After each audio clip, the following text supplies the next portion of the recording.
GS success point में आप सभी का स्वागत है। आज का हमारा टॉपिक है संविधान की अनुसूची। हमारे भारतीय संविधान में 395 अनुच्छेद,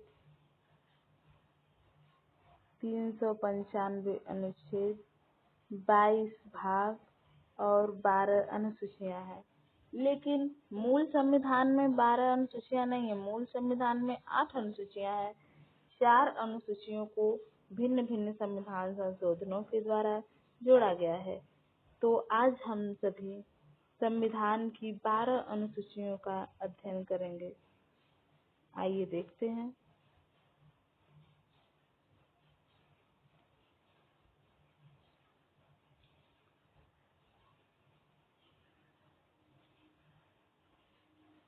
संविधान की अनुसूची, जैसा कि अभी हमने ऊपर बताया, हम सभी भारतीय संविधान में उपस्थित प्रमुख 12 अनुसूचियों के बारे में जानकारी देने वाले हैं। अनुसूचियां बहुत ही ज्यादा महत्वपूर्ण होती हैं, क्योंकि यहाँ से परीक्षा में प्रश्न बनता है। भारतीय संविधान का निर्माण 26 नवंबर 1949 को हो गया था। उस समय यानी मूल संविधान में टोटल 8 अनुसूचियां थी। मूल संविधान में टोटल कितनी अनुसूचियां थी? 8 अनुसूचियां थी। उसके बाद अलग अलग संविधान संशोधनों के द्वारा इसमें 4 अनुसूचियां जोड़ी गई। वर्तमान में भारतीय संविधान में टोटल 12 अनुसूचियां हैं। तो आइए देखते हैं 12 अनुसूचियां कौन कौन सी हैं। पहली अनुसूची देश और 28 राज्यों का उल्लेख। दूसरी अनुसूची वेतन भत्ते और पेंशन। तीसरी अनुसूची में शपथ।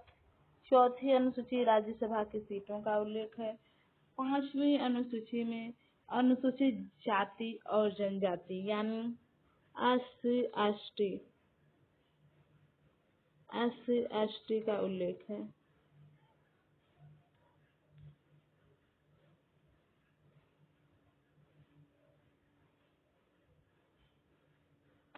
छठी अनुसूची असम, त्रिपुरा, मेघालय, मिजोरम का जनजातीय प्रशासन है। और 7वीं अनुसूची केंद्र और राज्य के बीच शक्ति का बंटवारा है। 8वीं अनुसूची में 22 भाषाओं का उल्लेख है, जिसमें यह कहा गया है कि हिंदी हमारी राजभाषा है। 9वीं अनुसूची, यह पहला संविधान संशोधन है जिसमें भूमि संबंधी सुधार किए गए। 10वीं अनुसूची दल बदल संबंधी प्रावधान है। और 11वीं अनुसूची 93वां संविधान संशोधन। 93वां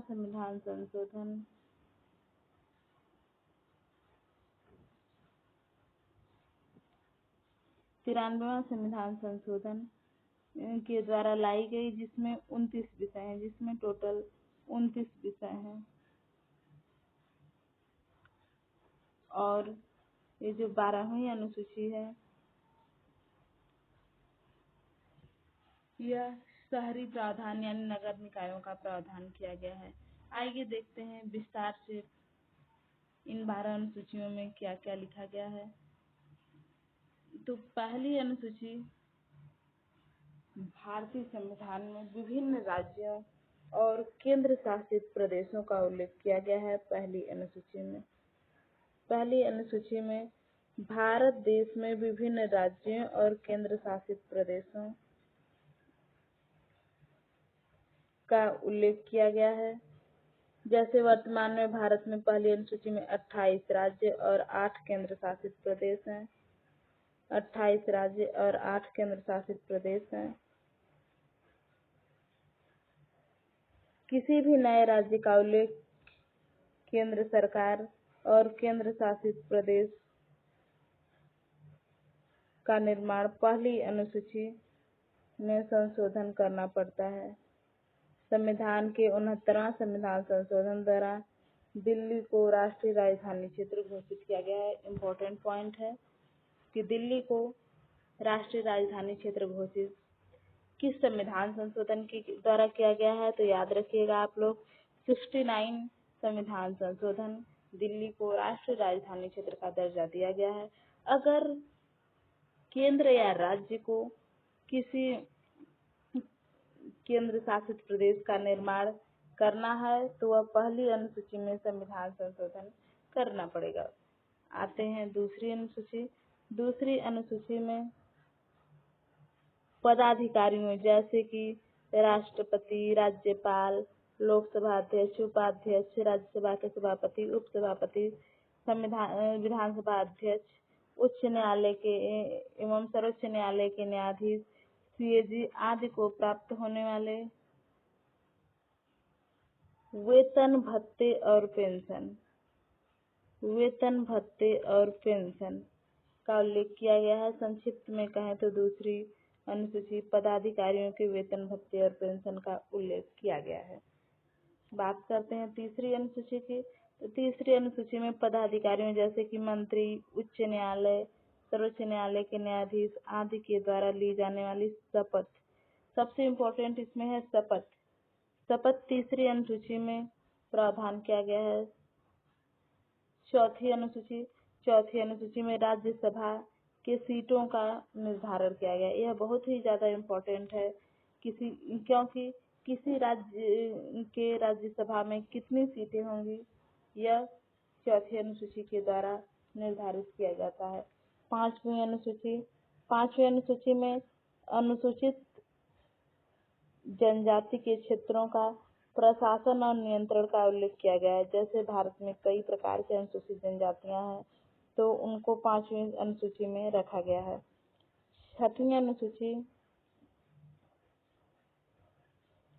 छठी अनुसूची के अंतर्गत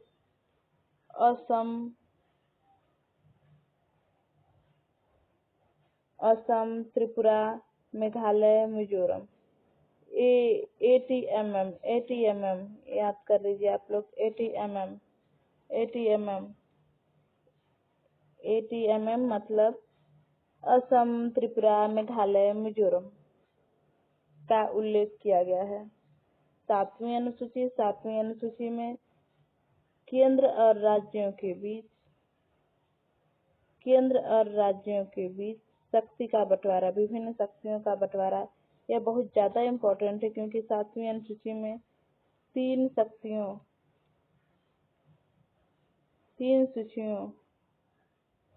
तीन सूचियों में इसका बंटवारा किया गया है। संघ सूची, राज्य सूची और समवर्ती सूची। देखते हैं संघ सूची में कौन कौन से विषय रखे गए हैं। संघ सूची सभी विषयों पर कानून बनाने का अधिकार सिर्फ और सिर्फ केंद्र सरकार यानी संसद के पास होता है। संविधान लागू होते समय इसमें 97 विषय थे। वर्तमान में लगभग 100 विषय शामिल किए गए हैं। सभी राष्ट्रीय महत्व के विषय संघ सूची में सम्मिलित किए गए, जैसे विदेश नीति, रक्षा, युद्ध, रेल, डाक, मुद्रा, बैंकिंग आदि विषय। कहने का तात्पर्य यह है कि जो संघ सूची है वह सिर्फ और सिर्फ केंद्र सरकार के अधीन कार्य करती है। देखते हैं स्टेट लिस्ट यानी राज्य सूची। राज्य सूची में दिए गए विषय पर कानून बनाने का अधिकार राज्य सरकार या विधानमंडल को होता है। यह कानून अलग अलग राज्यों में अलग अलग हो सकता है क्योंकि विधानमंडल अलग अलग होती है। राष्ट्रीय हित से संबंधित होने पर केंद्र सरकार भी राज्य सूची के विषय पर कानून बना सकती है। आपातकाल के समय राज्य सूची के सभी विषयों पर कानून बनाने का अधिकार संसद के पास होता है। याद रखिएगा, आपातकाल जब लगती है, जैसे राष्ट्रीय आपातकाल या फिर राष्ट्रपति शासन या वित्तीय आपातकाल, ऐसा कोई कंडीशन आने पर राज्य सूची के सभी विषयों पर कानून बनाने का अधिकार संसद के पास होता है। Very important point. लेकिन वह आपातकाल खत्म होने के 6 माह तक ही मान्य रहता है। आपातकाल खत्म हो जाता है तो वह 6 महीने तक मान्य रहता है। इसके बाद वह स्वतः ही समाप्त हो जाता है। संविधान के लागू होते समय इसमें कुल 66 यानी 66 विषय थे, लेकिन वर्तमान समय में इसमें कुल 61 विषय हैं। राज्य सूची में शामिल प्रमुख विषय पुलिस, जेल, स्थानीय शासन, कृषि आदि सभी जो विषय राष्ट्रीय हित के नहीं हो उन्हें राज्य सरकार के लिस्ट में शामिल किया गया है। समवर्ती सूची।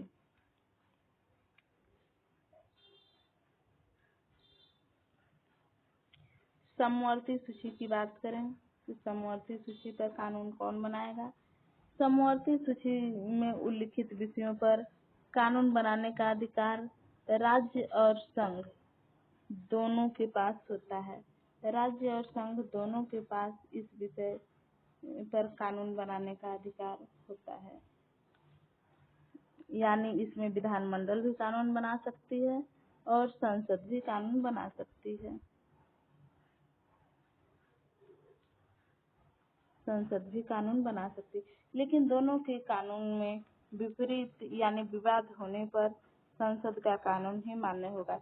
मान लीजिए कि राज्य सरकार भी किसी विषय पर कानून बना रही है और उसी विषय पर संसद भी कानून बना रही है, तो दोनों में विवाद की स्थिति आने पर हमेशा संसद का कानून ही मान्य होगा।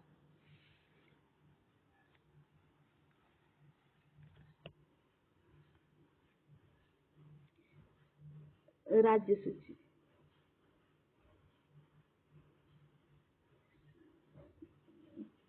हाँ, समवर्ती सूची, कुछ मिस्टेक हो गया था। समवर्ती सूची।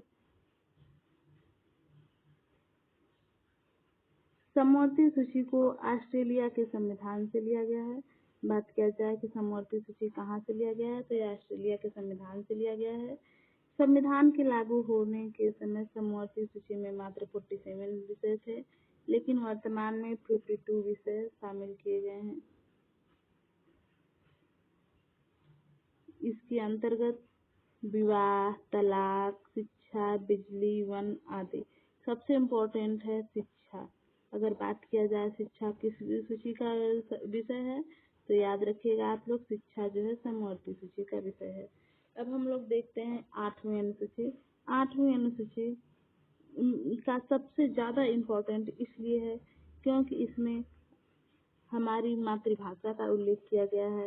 इस अनुसूची में कुल 22 भाषाएं शामिल की गई हैं।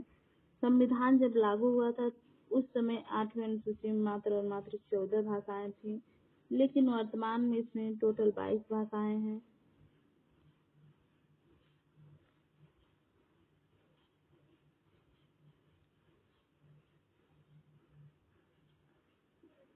इसमें समय समय पर कुछ भाषाओं को जोड़ा गया, जैसे 1967 में 21वां संविधान संशोधन, सिंधी को 8वीं अनुसूची में जोड़ा गया। 1992 में 71वां संविधान संशोधन मणिपुर, कोंकणी, नेपाली को जोड़ा गया, जिसको नमक कहते हैं। 2003 में 92वां संविधान संशोधन मैथिली, संथाली, बोडो, डोगरी को संविधान की 8वीं अनुसूची में जोड़ा गया। इस तरह कुल संविधान में 14 से 22 भाषाएं शामिल की गई हैं। संसद संविधान में संशोधन करके नई भाषा को 8वीं अनुसूची में जोड़ सकता है तथा हटा सकता है। यानी हमारे संविधान में संसद को सर्वोच्च माना गया है। संसद किसी भी भाषा को जोड़ सकती है या उसे हटा सकती है। 9वीं अनुसूची। 9वीं अनुसूची संविधान के पहले संविधान संशोधन के द्वारा 1951 में जोड़ी गई। इस अनुसूची के तहत संपत्ति के अधिग्रहण का उल्लेख किया गया है। बात यह है कि 9वीं अनुसूची में शामिल विषयों को न्यायालय में चुनौती नहीं दी जा सकती है। लेकिन याद रखिए, आप किसी भी फंडामेंटल राइट्स यानी मौलिक अधिकार को सर्वोच्च न्यायालय में चुनौती दे सकते हैं, लेकिन 9वीं अनुसूची में शामिल विषय को चुनौती नहीं दे सकते। वर्तमान में लगभग इस अनुसूची में 284 अधिनियम शामिल हैं। 10वीं अनुसूची। 10वीं अनुसूची 52वां संविधान संशोधन 1985 में जोड़ी गई, जिसमें दल बदल से संबंधित प्रावधान है। 11वीं अनुसूची। 11वीं अनुसूची 73वें संविधान संशोधन 1992 के द्वारा जोड़ी गई। 11वीं अनुसूची में पंचायती राज्य का उल्लेख किया गया है। यह 11वीं अनुसूची में 29 विषय शामिल किए गए हैं। 12वीं अनुसूची। 12वीं अनुसूची में 74वां संविधान संशोधन 1993 के द्वारा दी गई। भारतीय संविधान की 12वीं अनुसूची में शहरी क्षेत्र के स्थानीय स्थानीय यानी नगर पालिकाओं का उल्लेख किया गया है। 12वीं अनुसूची में वर्तमान में